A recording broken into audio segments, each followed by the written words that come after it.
Well, howdy. You're watching the Vintage Adventurer Drives YouTube channel. Hope you enjoy. So, some of y'all may be aware that I quite enjoy classic Mopar vehicles.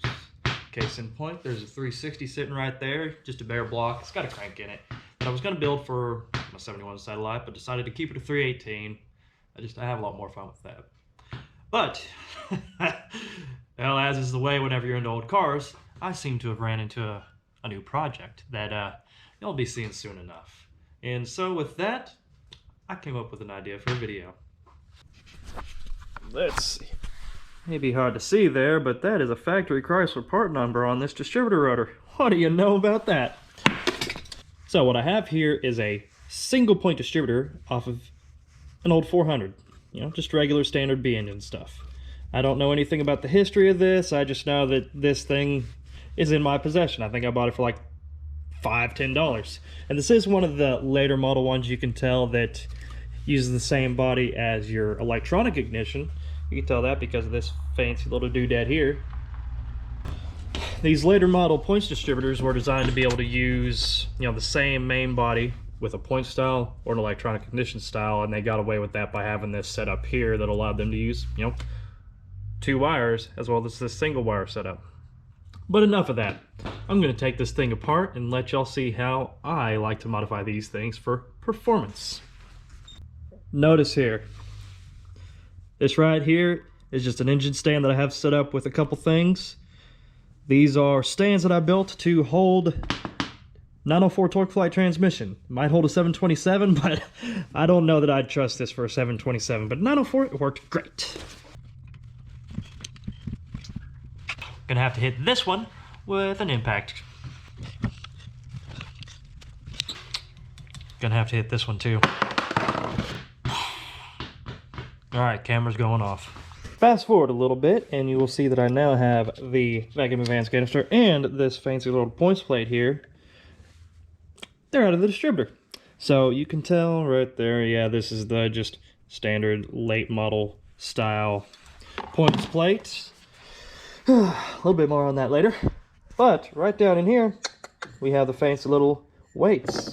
You know, for such a grimy looking distributor on the outside, I mean, this thing's just covered in junk. I'm surprised at how clean this all looks. Give it a quick spray down with some brake clean and, man, it'll be great. So, first off, this terribly heavy spring has got to go. So what do? Well, little tiny screwdriver. Won't be too awful hard. Let's see if I can do this one-handed. Bam. And it's unhooked. Grab a pair of needle nose.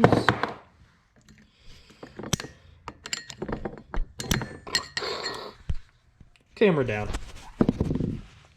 Alright, let's turn you off again. Done! Finally got it out! Anyway, now that we have this out, these advanced springs are going to be a lot easier to move around.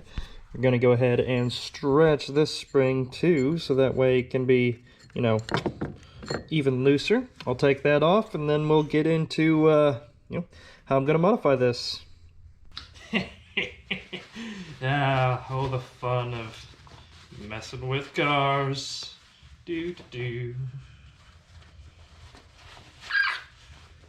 Now we get to the fun part. Welder's on, y'all ready? Prepare to be blinded. I know I'm not. Good old fluxy. Great thing about this is I get to go in here and just go boop, and don't even have to touch the trigger. Ah, fire! I just sprayed carb cleaner in there. I swear it's nothing else.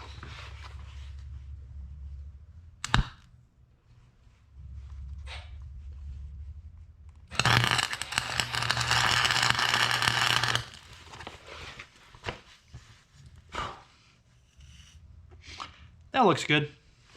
That looks real good. I'm not looking for a whole lot of advance in this thing. Just enough to where it'll make it a little easier to start. And in case you're wondering, yes, I did check continuity in this before I turned the camera on. Fun stuff, right? Yeah, you can actually hook this directly up, you know, your clamp directly up to the body of the distributor, and you can touch a lead to the clamp, a lead up here, and hey, what do you know? It'll, your your voltmeter, multimeter if you will, it'll show continuity. It'll go beep and you'll be good. So with that, I'm done with the welding. Let's make sure that this still moves, which it does. Yippee. Albeit nowhere near as much as it did before. Let's see, can y'all see this? Kinda, sorta? Okay, you can see down in there that there's a nice bit of weld. Now if you come over here, bam, it does move.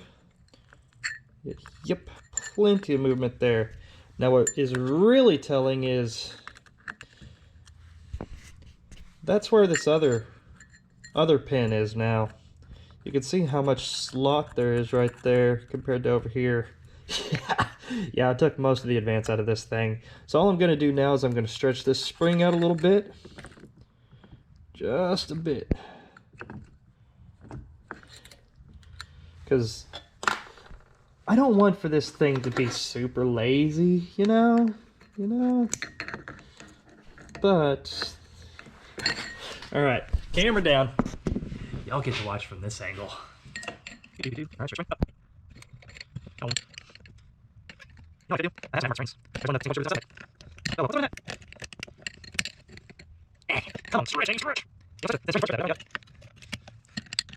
Alright, let's check out the action on this baby.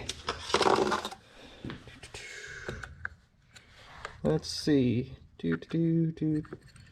Come on. Do you return? Yes! Yippee! So I stretched it out, but not enough to where it doesn't return. So, yep. Yeah, I know it doesn't seem like it's stretched there because that's just where it's going to be, but I promise it is indeed stretched. Alright, only one more thing to do. Alright, last thing, I got this points plate all tore down to where it's bare, aside from, the screw for the condenser I left there. So, what I'm going to do now is weld this all together. See, I have this centered up on that little tang there. That's just kind of, your neutral position. So I'm going to weld this up real quick and call this done. Flux core welder back to the rescue. Clear. Well, once I'm done figuring out where I need to be.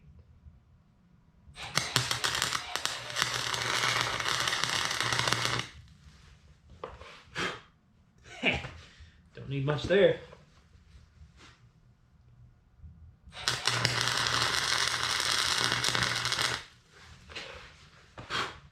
There's a little bit of grease left on it, but I swear it'll be okay. Hey, it's so cold it makes it look like I'm smoking. That thing is smoking though. Hey, my hat even survived. Let this thing cool off and we'll be good. Throw her back together. Alright, last thing that I get to do here is roughly set the points gap, and then I'll be pretty much done for now, because I'll have to just let's see, grab a feel gauges. I'll have to put a vacuum canister on this thing, which I'm just gonna take the arm of the vacuum canister, this thing, and cut it off. It's simply there to do things such as, well, I guess it'll be this side on the big block. Locate the distributor cap, for one, and for two, I kind of grab onto that to adjust the timing. Plus, it'll make it look a little nicer, it'll look a little stocker, if you will. Not that anything on this car is going to look stock. I've always historically set these to 12 thousandths. If you ask people such as Jamie from Dead.Garage, if you ask people such as Jamie, there we go, from Dead Dodge Garage, they say 16. I'm inclined to believe the 16 nowadays for one reason. I set up my distributor on my satellite out there to 12 thousandths, and it turned out to be like 40 degrees of dwell. So I'm gonna go ahead and preset it to 30. Not 30. 30 is the degrees of dwell I need. I'm going to preset it to 16, and maybe, just maybe, it'll be close to that 30 degrees of dwell that I need. So, just set this thing up on the height of the eccentric there. Ooh. I'm close, but no cigar. I need just a tiny, tiny bit more gap.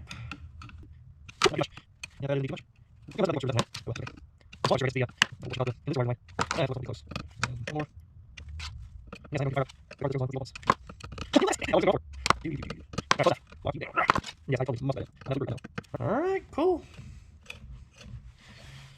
Throw my factory Chrysler part number distributor rotor on there. And call her good. For those of you that have ever dealt with tool points, you'll understand the comical nature of this. It's so light. Okay, with that, I hope y'all truly enjoyed. You know, I hope you got something out of this. Oh, I forgot. Apparently this is out of a 72. $10. Well, I guess I overpaid for this. Alright, I hope y'all enjoyed. See y'all later.